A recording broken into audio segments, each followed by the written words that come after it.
بسم اللہ الرحمن الرحیم۔ سورہ بنی اسرائیل چل رہی ہے، آیت نمبر ہے 78 اور جملہ ہے فعلیہ۔ ایک بات نوٹ کر لیں کہ فعل میں کبھی زیر نہیں آتا۔ ہم جو زیر زبر پیش دیکھتے ہیں نا، تو فعل میں کبھی زیر نہیں آتا، لیکن یہ پہلا فعل ہے اور فعل بھی امر کا ہے۔ اگر آپ کو گرامر سے دلچسپی نہیں ہے تو آپ جو بھی بولی بولتے ہو اس میں اپنے معنی پہ غور کیا کریں کہ ہم کہتے ہیں کہ یہ کام کرو، تو یہ کام کرو میں کیا ہوتا ہے؟ ہم اسے حکم دیتے ہیں کہ یہ کام کرو، تو یہ امر ہے، فعل امر ہے، حکم ہے۔ یعنی حکم ایک ہوتا ہے کہ کسی سے گزارش بھی اس کو کہہ سکتے ہیں، وہ بھی فعل امر میں ہے کہ پلیز میرا یا کام کر دو، وہ بھی فعل امر ہے، لیکن پھر ہم اسے تمنا یا عرض کہتے ہیں۔ اور لیکن جب اللہ اپنے بندوں کو حکم دیتا ہے تو وہ حکم ہی ہوتا ہے۔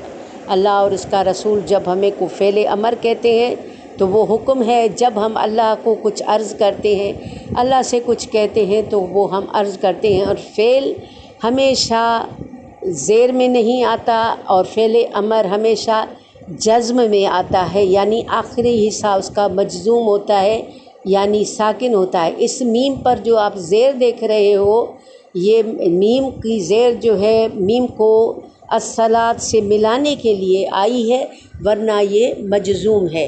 تو اگر آپ چھوٹی چھوٹی باتیں سیکھ لیں بغیر گرامر کے کہ جو ہے فعل ہمیشہ مجزوم ہوتا ہے، یا پیش سے لکھا ہوتا ہے، یا زبر سے بھی لکھا ہو سکتا ہے، لیکن زیر سے پیش کبھی لکھا نہیں جاتا۔ ایکسیپشن یہ ہے کہ جب ملانا ہوتا ہے، جیسے کل آپ کہہ دیجئے، لیکن جب ہم کل کو آگے ملاتے ہیں تو کل اللہ، کل اللہ، تو جب ہم کہتے ہیں تو کل کہہ دیجئے، تو آگے ملانے کے لیے پھر فعل پر ہم زیر لگاتے ہیں۔ اقم، قائم کرو، الصلاۃ، نماز کو، لدلوک الشمسی، لیل مانے لیے، دلکا یدلو کا کہتے ہیں ڈھلنے کو، غروب ہونے کو، غروب ہونے کو، غروب ہونے سے، الشمسا سورج کے، الا تک، غسق اللیلی رات کے چھا جانے تک۔ نماز کے قائم کرنے کا حکم دیا ہے۔ یہ نماز سے پہلے کا حکم ہے، جب 5 وقت کی نماز فرض نہیں ہوئی تھی، اس میں حکم دیا جا رہا ہے کہ نماز قائم کرو سورج ڈھلنے کے ساتھ رات گئے تک، رات کے چھا جانے تک، یعنی مغرب سے عشاء تک عبادت کا وقت ہے۔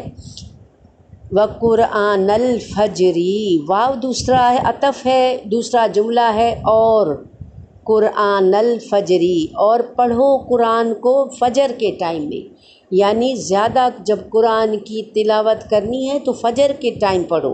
پھر اس کی جو ہے منطق بتائی جا رہی ہے کہ قرآن کا فجر کو پڑھنا قرآن زیادہ کیوں اہم ہے یا کیوں زیادہ ہے، کیونکہ بے شک قرآن الفجری، قرآن کا فجر کے وقت پڑھنا، کانا ہے، مشہودہ، مشہودہ حاضر ہونے کا وقت، حاضر ہونے کی جگہ، حاضر ہونے کا ٹائم۔ کن کے حاضر ہونے کا ٹائم ہے؟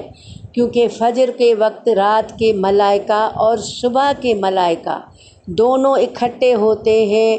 جب آپ صبح کو قرآن پڑھتے ہو تو دونوں ملائکہ، رات والے بھی حاضر ہوتے ہیں کہ جب تک سورج طلوع ہوتا ہے تب تک وہ حاضر رہتے ہیں، اور رات والے جب آ جاتے ہیں تو وہ بھی حاضر رہتے ہیں۔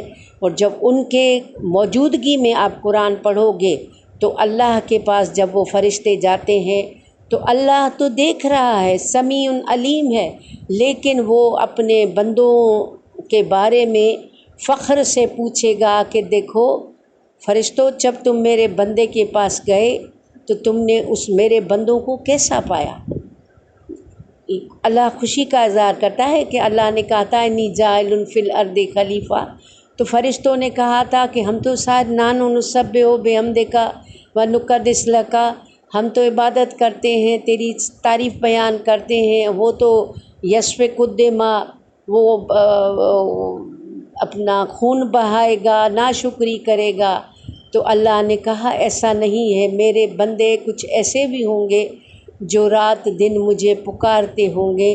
تو اسی کو ثابت کرنے کے لیے اللہ صبح کو فرشتوں سے پوچھتا ہے کہ میرے بندوں کو کیسا پایا؟ تو فرشتے جواب دیتے ہیں کہ جب ہم صبح ان کے پاس گئے تو اسے تیرے بندے کو قرآن پڑھتا گیا، اور جب رات کو رخصت ہوئے تو بھی اسے قرآن پڑھتے ہوئے پایا۔ تو یوں اللہ اپنے بندے کی بندگی پر فخر کرے گا۔ اللہ ہمیں صحیح قرآن پڑھنے، اللہ سے جڑنے، قرآن سے جڑنے کی توفیق عطا فرمائے، آمین۔